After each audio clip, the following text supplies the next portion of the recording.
আল্লাহ পাক রব্বুল আলামিন যে আমাদেরকে সৃষ্টি করেছেন, আমাদের কাছ থেকে আল্লাহ পাক কি কামনা করে? আমাদেরকে আল্লাহ তাআলা তো অনর্থক সৃষ্টি করেন নাই। আমাদের সৃষ্টির পিছনে আল্লাহর উদ্দেশ্য আছে নাকি নেই? উদ্দেশ্য আছে তো নিশ্চয়। রব্বানা মা খালাকতা হাযা বাতিলা, আল্লাহ অনর্থক আমাদেরকে সৃষ্টি করেননি। আয়াতে কারিমায় আল্লাহ বলেছেন, আমি যে ইনসানকে সৃষ্টি করেছি কেবল একমাত্র আমার ইবাদত করার জন্য, আমার গোলামি আনুগত্য করার জন্য।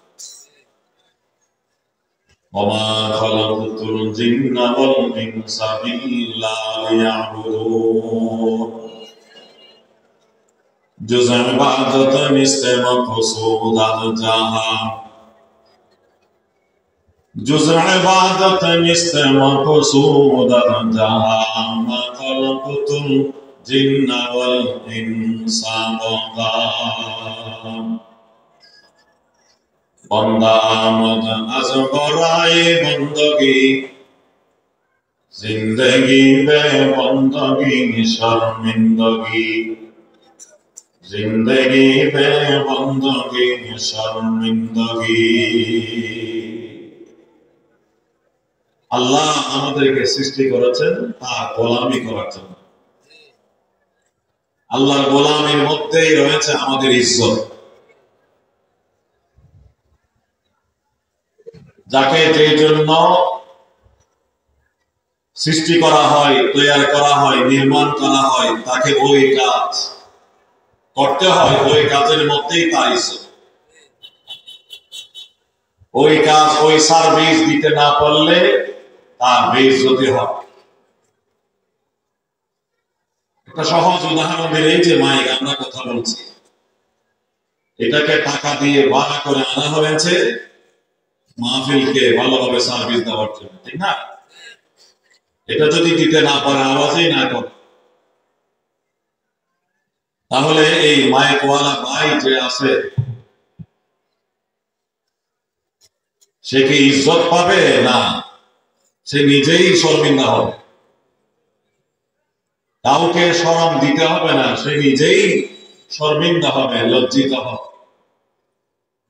অনুতপ্ত হবে মনে মনে যে আমাকে যে জন্য আনা হলো আমি তো ওই সার্ভিসটা দিতে পারলাম না।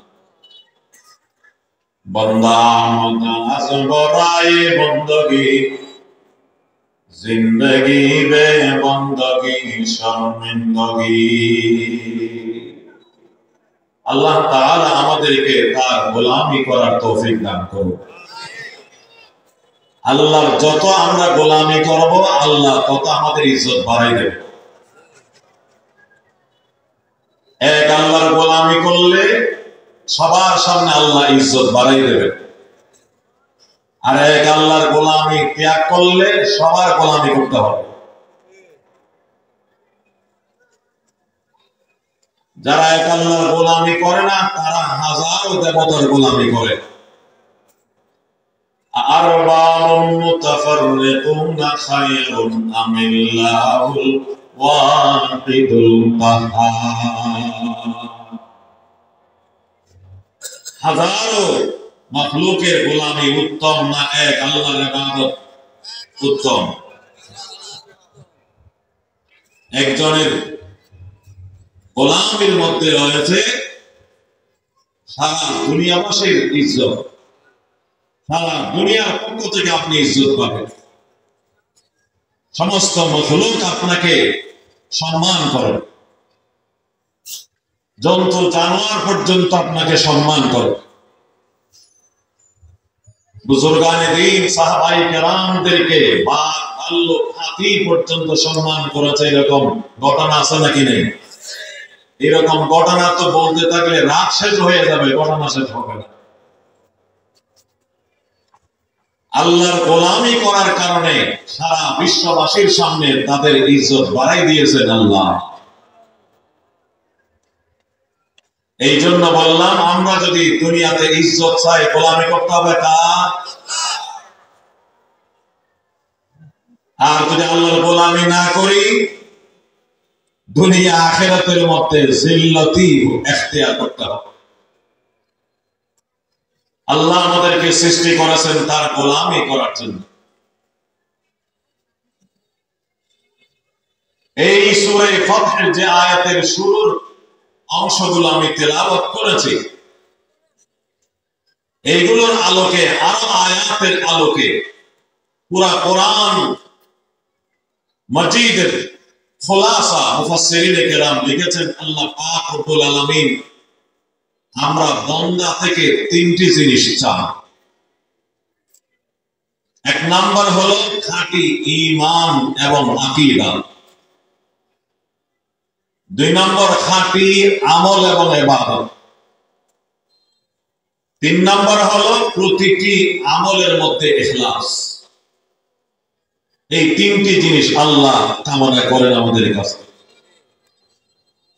আবার বলছি আমি, এক নম্বর আল্লাহ চান আমাদের খাঁটি ঈমান এবং আকীদা,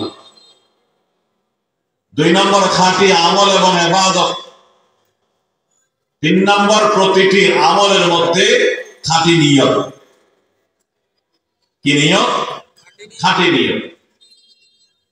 এক নম্বর আল্লাহ যেটা চান আমাদের কাছ থেকে সেটা হলো খাঁটি ঈমান।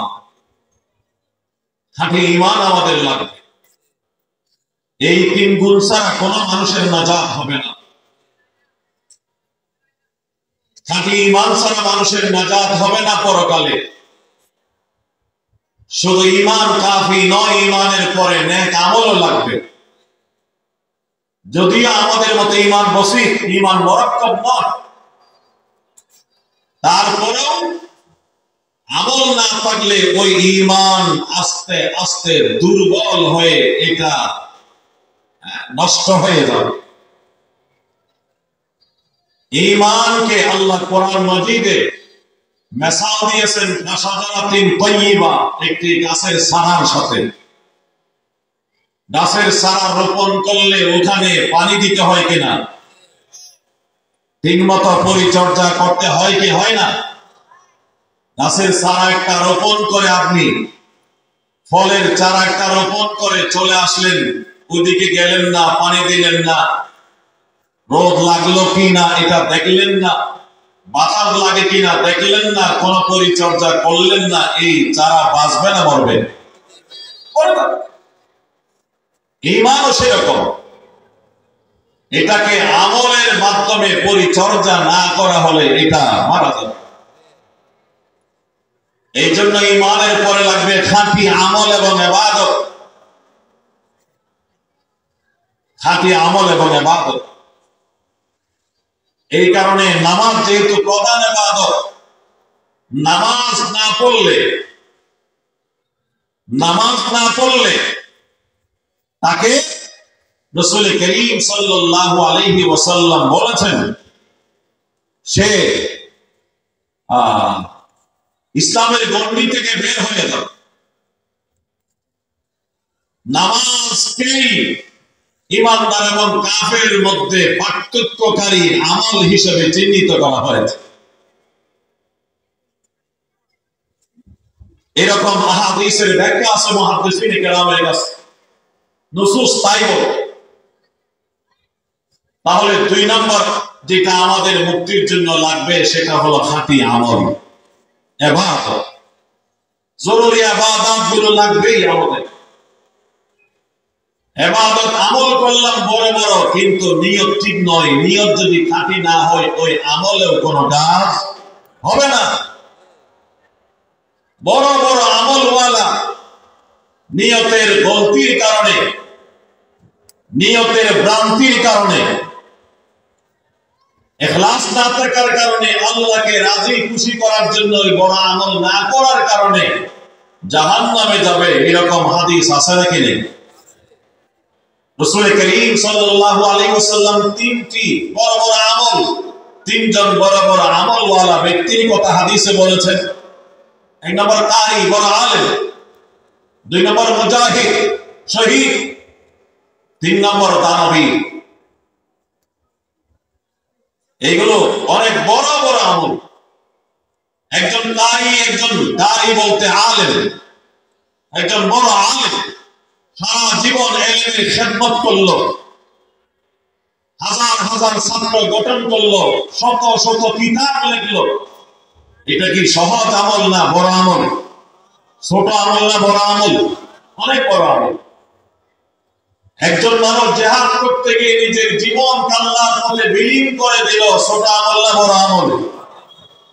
একজন মানুষ দ্বীন ধর্মের জন্য, মসজিদ মাদ্রাসার জন্য লাখ লাখ টাকা ব্যয় করলো, ছোট আমল না বড় আমল?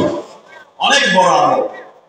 কিন্তু রাসূল করিম সাল্লাল্লাহু আলাইহি ওয়াসাল্লাম বলেন, এই তিনজন বড় আমলওয়ালা মানুষ নিয়তের মধ্যে ইখলাস না থাকার কারণে তার আমল বড়, কিন্তু নিয়ত খাঁটি না হওয়ার কারণে জাহান্নামে যাবে। রাসূল করিম সাল্লাল্লাহু আলাইহি ওয়াসাল্লাম বলেন, কিয়ামতের দিন এরকম কিছু বড় আলেমকে ডাকা হবে যারা সারা জীবন ইলম অর্জন করার পরে ইলম বিতরণ করেছে, হাজার হাজার ছাত্র সৃষ্টি করেছে, লাখ লাখ মানুষকে ওয়াজ ও নসিহত করেছে, শত শত কিতাব লিখেছে। তাকে ডাকা হবে, আল্লাহ পাক রব্বুল আলামিন বলবেন, তুমি আমার জন্য কি আনছো? আল্লাহ পাক রব্বুল আলামিনকে ওই আলেম জবাব দেবেন, রব্বুল আলামিন তুমি যে আমাকে ইলম দিয়েছো, সারা জীবন ইলম আমি বিতরণ করেছি, আমার মত আমি সব হাজার হাজার ছাত্র গঠন করেছি, লাখ লাখ মানুষকে আমি হেদায়েত করেছি, শত শত কিতাব আমি লিখেছি, এইগুলো আমি তোমার জন্য আনলাম। আল্লাহ পাক রব্বুল আলামিন বলবেন, বান্দা তুমি যা বলেছো, যেগুলো করার তুমি দাবি করছো, এইগুলো তুমি করেছো, আমি জানি, আমি স্বীকার করছি, কিন্তু কথা হলো এইগুলো তুমি একটাও আমার জন্য করো নাই, আমাকে রাজি খুশি করার জন্য করো নাই। এইগুলো তুমি করেছো দুনিয়া কামানোর জন্য, দুনিয়া অর্জন করার জন্য, দুনিয়া তলব করার জন্য।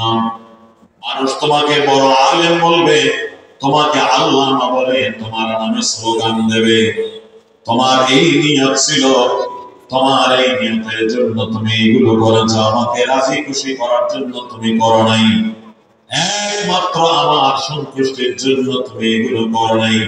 তুমি যে জন্য করেছো এগুলো দুনিয়াতে পেয়েছো, মানুষ তোমাকে বড় আল্লামা বলে, তোমার নামে স্লোগান দিয়েছে, তোমার নামে বড় বড় গেট সাজিয়েছে, তোমার নামে বড় বড় ব্যানার তৈরি করেছে, তোমার নামে স্লোগান দিয়েছে, গান গেয়েছে। তুমি যে জন্য করেছো এগুলো দুনিয়াতে পেয়েছো, আল্লাহ মানুষদের মাধ্যমে দুনিয়াতে এগুলোর বদলা তোমাকে দিয়ে দিয়েছেন। আমি আল্লাহ মানুষদের মাধ্যমে, তোমার ভক্ত অনুসারীদের মাধ্যমে তোমাকে ওই বদলাগুলো দুনিয়াতে দিয়ে দিছি। তুমি তাদের জন্য করেছো, তাদের মাধ্যমে বদলা দিয়ে দিছি, আমার জন্য করো নাই, তাই আমার কাছে তোমার কোনো পাওনা নাই, আমার কাছে তোমার কোনো হক নাই। যাও ও ফেরেশতারা, তাকে উল্টো জাহান্নামের মধ্যে নিক্ষেপ করে দাও। নাউযুবিল্লাহ। এইভাবে আল্লাহ পাক রব্বুল আলামিন একজন মানুষ জীবনকে উৎসর্গ করে দিয়েছে যুদ্ধের ময়দানে গিয়ে, যুদ্ধের ময়দানে গিয়ে লড়াই করে জীবন নিয়ে ফিরে আসে নাই, গাজী হয়ে আসে নাই, বরং শহীদ হয়ে গেছে ময়দানে। তাকে আল্লাহ পাক রব্বুল আলামিন ডাকবেন, জিজ্ঞেস করবেন, আমার জন্য কি এনেছো? সে বলবে, রব্বুল আলামিন তোমার জন্য আমি জীবন দিয়ে দিছি, তুমি কি জানো না? নিশ্চয়ই তুমি আলিমুল গায়বি ওয়াস শাহাদা, তুমি জানো। ফেরেশতারা তোমাকে রিপোর্ট করেছে, নিশ্চয়ই তুমি জানো। আমি তো তোমার জন্য তোমার দেওয়া জীবনকে উৎসর্গ করে দিয়েছি তোমার রাস্তায়। আল্লাহ পাক রব্বুল আলামিন বলবেন, তুমি জীবন দিয়েছো ঠিক, কিন্তু আমার জন্য দাও নাই। তোমাকে মানুষ বীর বাহাদুর বলবে, তোমার নামে গান গাইবে, এই জন্য তুমি জীবন দিয়েছো। যে জন্য জীবন দিয়েছো সেটা দুনিয়ার মধ্যে তুমি পেয়েছো। যাও বান্দা, আমার কাছে তোমার কোনো পাওনা নাই, যাও তুমি জাহান্নামে চলে যাও। ও আমার পুলিশ ফেরেশতারা কোথায় আছো? এই কমবক্তকে চেহারা উপর করে জাহান্নামের মধ্যে নিক্ষেপ করে দাও। নাউযুবিল্লাহ। 3 নাম্বার, লাখ লাখ টাকা মসজিদ মাদ্রাসায় দান করেছে এরকম দানবীরকে ডাকবেন। আল্লাহ তাআলা বলবেন, বান্দা তুমি আমার জন্য কি এনেছো? সেও বলবে আয় আল্লাহ কি আনছি, মানে নিশ্চয়ই তুমি জানো তোমার দেওয়া টাকা পয়সা আমি লাখ লাখ টাকা মসজিদ মাদ্রাসায় দান করেছি, দুস্থ মানবতার মাঝে বিতরণ করেছি। আমি লাইন বাড়াই লক্ষ্মীপুরের মানুষকে কয়েকদিন পর্যন্ত রমজানে যাকাত দিতাম, মাইকিং করে। নিশ্চয় আল্লাহ তুমি জানো, তোমার ফেরেশতারা তোমাকে রিপোর্ট করেছে, নিশ্চয়ই তোমার জানা থাকার কথা। আল্লাহ লাখ লাখ কোটি কোটি টাকা ব্যয় করেছি তোমার জন্য, তোমার দ্বীনের জন্য, তোমার বান্দাদের জন্য। আল্লাহ বলবেন ব্যয় করেছো, খরচ করেছো, দান করেছো কথাটি, কিন্তু আমার জন্য করো নাই। মানুষ তোমাকে দানবীর বলবে এই জন্য তুমি করেছো, সেটা তুমি পেয়েছো, মানুষ তোমাকে দানবীর বলেছে। আমার জন্য করো নাই, তাই আমার কাছে তোমার কোনো পাওনা নাই, আমার কাছে তোমার কোনো হক নাই। যাও আমার ফেরেশতারা তাকে জাহান্নামে নিক্ষেপ করে দাও। আমল বড় বড়, কিন্তু খাঁটি নিয়ত না হওয়ার কারণে, নিয়তের মধ্যে ইখলাস না থাকার কারণে ওই আমলের ফল পাওয়া যাবে না। বলেন নবী সাল্লাল্লাহু আলাইহি ওয়াসাল্লাম, ইন্নামাল আ'মালু বিন্নিয়াত ওয়া ইন্নামা লিকুল্লি ইমরিইন মা নাওয়া ফামান কানাত হিজরাতুহু ইলাল্লাহি ওয়া রাসূলিহি ফাহিজরাতুহু ইলাল্লাহি ওয়া রাসূলিহি ومن كانت هجرته إلى دنيا يصيبها أو امرأة ينكحها فهجرته إلى ما هاجر إليه أو كما قال النبي عليه الصلاة والسلام.